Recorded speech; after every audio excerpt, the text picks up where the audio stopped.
I am Ladi Semali at Penn State University, and I'm a professor in education, focusing on adult education, but also working with students in different interdisciplinary programs. In a short story, simply, I was born on the slopes of the mountain, and I went to school there, and all my early childhood, my school was right in the village, all the way through the end of middle school.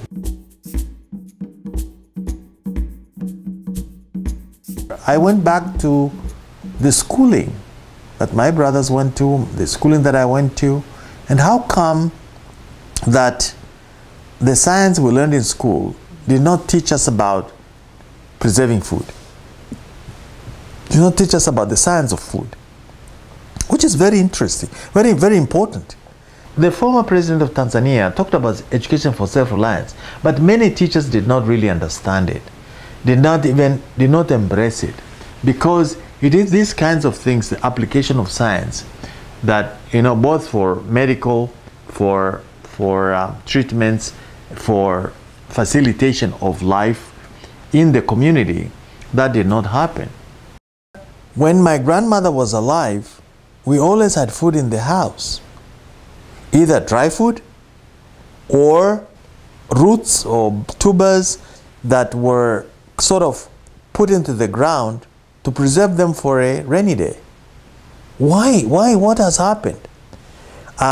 If it's about famine, then you would expect that the storage of food that would have been given a priority, and therefore the science of removing the moisture from the seeds to extend the shelf life would have been a priority in the science, but it wasn't.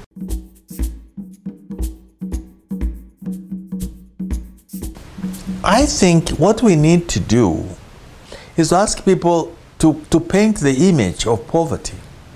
In my research, I ask people, what is progress? What is development? What is change? You know, paint that for me, either graphically as a picture, or give me an example from your community, and so on. Now, the majority of my classmates, my level of classmates, they are confused, totally confused, because of Western education.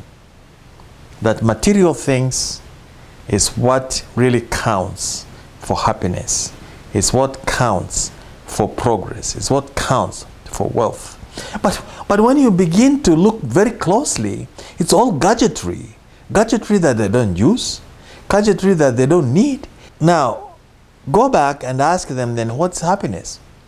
You know, if you want to know what really happiness is, and when you ask the local people, is to see how they spend their time.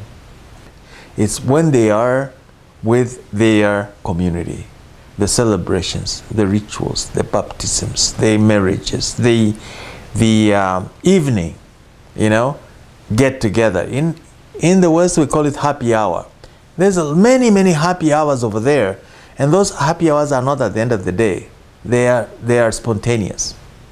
Those are happy hours. And one thing about it, it's not about who is wealthy. Even though those aspects are beginning to emerge more and more. So what is happiness then? And how is happiness represented when juxtaposed between hopelessness?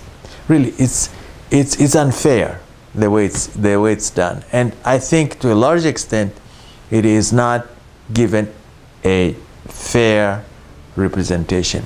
Rather, hopelessness is a better story to tell than the happiness of people.